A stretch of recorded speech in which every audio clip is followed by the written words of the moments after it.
government telling me that I'm unpatriotic. And I try not to get like crazy angry about it, but it's hard. So to attack me as a shill for another country, when you yourself are shilling for another country, it's almost too much for my tiny brain to deal with, actually. How much better it would be if someone like Ben Shapiro, who's smart, and I don't think Ben Shapiro is like evil, I'm not attacking him as a person. Here's what I think would happen if we joined an attack on Iran, or stop lying to me and telling me that we're going to defeat the Houthis. You know, it's not a question of like, are you happy that Iran might have nukes? There's at least one other country that clearly has nukes that nobody says out loud. I'm not talking about Israel, but there. What's up, people? It's your boy Toby, and you are welcome to the Toby Show. If you're not subscribed to the channel, do that right now. Subscribe to this channel, watch these videos, leave a like, leave a comment, and share these videos with your friends. So Tucker Carlson was on the Megyn Kelly podcast. Great conversations them two had. I really enjoyed the conversation. And one of the conversations that came up was the topic in regards to the impending war between America and Iran. Now, we have heard all types of theory from the pro-Israel people, Netanyahu himself, AIPAC, Ben Shapiro, about how Iraq is about to build nukes and they will destroy the whole world and all that kind of stuff, right? Even though Iran has come out so many times and say, we do not have no intentions of building nukes because of our religion, even though I think it's stupid, because if a country like Israel have nukes and they really want to destroy you, it's probably wise that you should think about it, right? But Iran has come out and say, no, we don't want to do that. But if America attacks us, we will, right? Now, this is the first time that I've really seen Tucker Carlson go in depth. And he did not waste any time to take a shot at Ben Shapiro, because everybody knows that Ben Shapiro is one of the loud voices out there pushing for this war, because he is pro-Israel. Literally, he has said it that the reason why he supports America is because America supports Israel. So he, according to his own admission, he's Israel first, right? So Tucker Carlson, he went in very deep. Even his conversation with Piers Morgan, he cannot dance around the whole situation and everything. But this is the first time that I've seen him, really speak his mind and how he feels about it. So let's check it out, and then we can react to it. While we're on the subject of foreign policy, let's take a minute on the Houthis and Iran. Yes. And that, that's a loud war machine too. I mean, there is definitely a faction of people who would love to see the green light on either us hitting Iran or just backing Israel and it hitting Iran. And the Houthis are backed by Iran, so that was playing with fire. I understand why we did it totally, but I just wonder, I haven't heard you speak directly to that attack or the language that we've been hearing around Iran, even by the president. Like, I don't want to bomb them. I'd much rather chat, but, it's an option, which I know you're against. So can you talk about that a bit? Was it last week or so, Trump came out, and said that Israel would not push him to go into war with Iran, that he would rather meet with the supreme leader and have a conversation, that he would rather take the diplomatic route instead of the war. But obviously, Netanyahu and Israel, they are saying that, listen, if America doesn't want to do it, that they would do it, because they want to go in there and bomb it, because they know that once the fight starts, America will come to their defense. Well, look, just in an ideal world, I think Iran is a threat to Israel. I think it's a threat to the Gulf states, all 6 of them. We're allied with those countries. I think they've been really good partners for us. And so it's not a defense of Iran to ask the question, can we actually do this? I mean, there are all kinds of things that you want to do. The question is, am I capable of doing them? Do I have the power to affect the change I seek? And in the case of Iran, it's not at all clear. What is clear is that any strike on Iran could potentially, because the future, as noted, is hard to predict, could potentially spin into a much wider, potentially global conflict. But even in the short term, there are massive downsides. So there are, 6 Iranian nuclear facilities that we know about, or we talk about in public anyway, and all 6 of them are on the Gulf, the Arabian Gulf or the Persian Gulf, depending on what side you're on, but they're on the Gulf. Well, the water supply for every country in the region comes from the Gulf through desalination. So if you blow up a nuclear site and you pollute the Persian Gulf, then you've got 6 of the richest countries in the world with no water. And at least one of them has thought this through and has been building giant reservoirs for seawater, for drinking water, but they're only a couple weeks supply. So like the second point you make is that a huge percentage of global energy goes through that piece of water, out through the Straits of Hormuz and then to the west, to Europe and the United States and to the world. And so if you shut that down, you're looking at global oil price, you're looking at $25 a gallon gasoline, right? So that's the fastest. This is so crazy, right? Because sometimes you ask yourself, the people that are pushing for this war, do they actually have this information? Or is there a situation that they just don't care? God said that we love Israel. We should support Israel regardless. Like, what the hell? I understand Israel trying to, bomb Iran and everything. Even though I don't agree with it, I get it from their own perspective because they are trying to be the regional hegemon. That's just what that is. They don't care if any other country around them goes to hell. As long as they run shit around there, that's all they want. But when I look at Americans, evangelicals, Christians that support this BS, like, what the hell? Don't you understand? Don't you care about your own people, the American soldiers that are in the Middle East? Why do you want to put them through that? Most destructive kind of inflation that percolates down through the whole economy because the price of energy determines the price of pretty much everything because energy makes civilization possible. So that's a really big downside. I'm not saying it's not, it's not a question of like, are you happy that Iran might have nukes? I'm not happy that Pakistan has nukes. Yep. There's at least one other country that clearly has nukes that nobody says out loud. Israel. I'm not talking about Israel, but there you go. It's a more complicated world. Like France has nukes. And that's, what, this is what tells me, right? That all those people, they know that Israel is full of shit. They know that Netanyahu is full of shit. They know this. But the thing is, because of how strong the lobby is in America, a lot of them cannot say anything. Even the ones that come on TV to talk about, we need to... When they go in their rooms and everything, they're thinking, what the fuck? You know what I'm saying? They know this, but they can't say it. Is France doing deals with other countries that guarantee nuclear protection for other countries? Probably. So there's proliferation is a lot more profound a problem than I think people understand. So, but anyway, no one wants Iran to have nukes. No one in the Gulf does. Israel doesn't. Trump doesn't. I don't. You don't. Nobody wants Iran to have nukes. I guess my question is, right, why is it okay for Israel to have nukes and Iran cannot? And I've heard people say, oh, but if Iran has nukes, they will bomb the whole world and everything. I think it's bullshit, right? But then at the same time, everybody that has nukes, do you really think that if they face the threat that they're not going to use it? Russia was saying that they're going to use it. North Korea said before that they're going to use it. Countries that have nukes are going to use it if they think that their existence is coming to an end. They will use it. The question is, how do we stop that? And I don't really think it's about nukes. I think it's about regime change in Iran. That this government is hostile to the West, hostile to Israel primarily, but also to the United States, they are. And we would like a new government there that can be our friend. Now, there's a long history in Iran going back to 1954, where the U.S. government did affect regime change, as you know. In fact, the guy in charge of it lived on my street as a kid, former CIA officer, Roosevelt. And that didn't work well, and that got us to the Shah, and then to 1979, and then the Islamic Republic ever since. So, it's hard to affect regime change in countries you're not from. It's hard to know what the consequences will be. We've tampered in that country extensively. It hasn't worked at all. It's been counterproductive. And that's also true of neighboring countries, Iraq, Syria right now, Libya. I mean, just name the country. Regime change is hard to pull off, okay?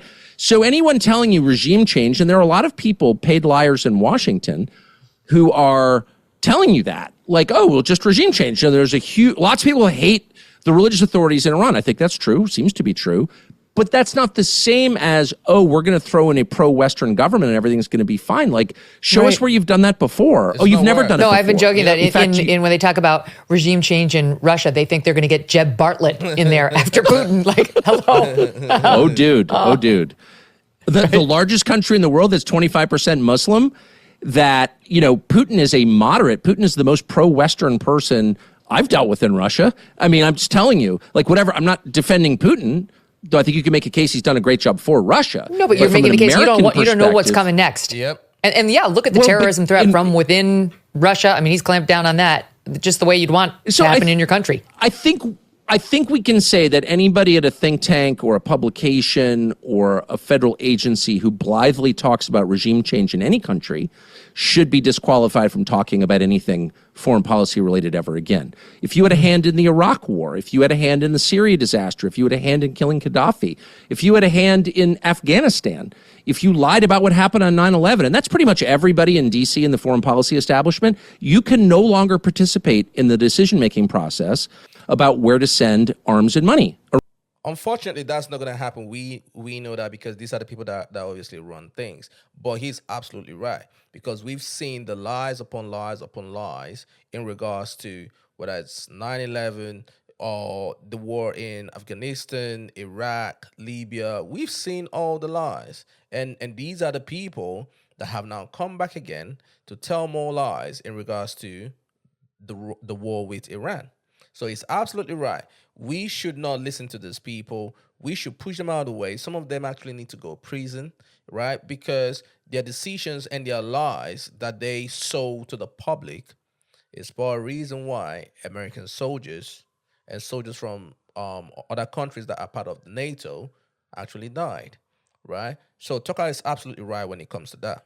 Around the world, because you are disqualified. Your track record is so repugnant. We're not going to throw you in jail, though you clearly deserve it. Yep. We are instead just going to take you out of the conversation because you were demonstrably unqualified to get us into new wars because you screwed it up last time. I don't think that's a terrible standard. That's like a really straightforward standard. And I feel angry about it because I spent my whole life there. My dad worked for the federal government in the foreign policy sphere. And so, like, I just grew up with this stuff and I know the people. And I know that none of them has ever apologized or changed his thinking, repented. And the baseline requirement in my house as a father is you can do whatever you want. You can screw up as badly as you want. I will always love you no matter what you do. But you have to admit fault and you have to try to change. Absolutely. That's called repentance. That's like, we should make that a absolute unyielding requirement for our leaders. If you screw up, if you admit it and try to get better, we still love you. But if you refuse to do that, we're never trusting you again. And that's our entire foreign policy establishment. And so for those people, and by the way, it's not just that they're like arguing for regime change in Iraq. They're not. They're not. They're not even honorable enough to say what they want out loud. Right. And anyone who raises questions, I'll speak from great experience on this topic. I've never said word one about what's happening in Gaza, okay? I have views on it. I'm not impressed at all. But I've like tried to pull back because it's not my country, okay? So I'm just looking at it from an American perspective. I don't want my country to be further weakened, my fellow citizens to die yet again, my federal treasury to be drained yet again on behalf of an idea that's clearly stupid. And when you say this, people call you an anti-Semite. People call you a Jew hater, that you hate Israel. When you say this, I don't want my country to be part of a war for another country. You lot do whatever you want to do over there. We don't want to be involved. They say you hate the Jews and they say you are an anti-Semite. That is the problem right there. Because a lot of them are on TV, are in the media, and they are not saying the real thing that they want to say. They are not saying, hey, we want a regime change. They are saying, oh, Iran is trying to build nukes. Iran is trying to destroy Israel. Well, actually, we've seen what Israel is doing to the other countries around there. But no one is obviously talking about that. Like, I think it's important to say, wait a second, is this a good idea? Can we actually do what you say we can do? For doing that, I have been attacked as a tool of Iran. I'm a freaking Episcopalian. I am not Shiite. As a tool of Qatar, who's like one of our closest allies in the world. The largest American air base in the Middle East is in Qatar. They're a close ally of ours. And all of a sudden, it's like, oh, you're taking Qatari money. I've never taken $1 I've never taken a dollar from any government. They have been accusing him for that. They've been accusing him that he's taking money from Qatar, especially the last interview that he did in Qatar. When you go on X, a lot of the pro-Israel people are saying, you see it? You see, he's taking money from Qatar and everything. Wow. Most of them people actually are taking money from other countries, even though he claims that he is not taking any money from Qatar. But the people, some of those people have been exposed for taking money, whether from Russia or from Israel. I mean, are you joking? And these are people who are acting on behalf of a foreign government, telling me that I'm unpatriotic. And I try not to get like crazy angry about it, but it's hard. Because you see these people, you know, Ben Shapiro or these shills like come out and like attack you personally because he was on the he was bashing you just this week. But it's what's so infuriating is like I'm 56 in 2 weeks, so I've watched this. I was in Iraq. Like I'm not an expert on anything, and I would never claim expertise. I try not to claim expertise I don't have. But just I have a good memory, and I was there for a lot of this stuff, and I have unresolved rage. For the reasons I just explained. No one's apologized, no one's repented, no one's changed. And so to attack me is I'm selling out my country, which is the only thing I care about. I don't have another passport. I have no plans to go anywhere. I could certainly afford to move some other country. I'm not. I live directly across from my parents' grave and I'm never leaving. So to attack me as a shill for another country, when you yourself are shilling for another country, it's almost too much for my tiny brain to deal with. Listen, all their accusations, it's always them exposing themselves. That's a whole fact. Anytime they accuse you of something, they are accusing you of what they are doing. Everybody knows Ben Shapiro is Israel first. Everybody knows that. He hangs out with Netanyahu. He fired Candace Owens, not because Candace Owens said anything wrong, but because Candace Owens said, hey, I am not comfortable with seeing kids and mothers being killed in Gaza. She got fired because of that. This guy, he used to be against Trump, but because Trump is for Israel, he voted for Trump. That's the kind of guy that we're dealing with. This is a guy who said with his own mouth that the reason why he loves and supports Israel is because the reason why he loves and supports America is because America supports Israel. That tells you all you need to know.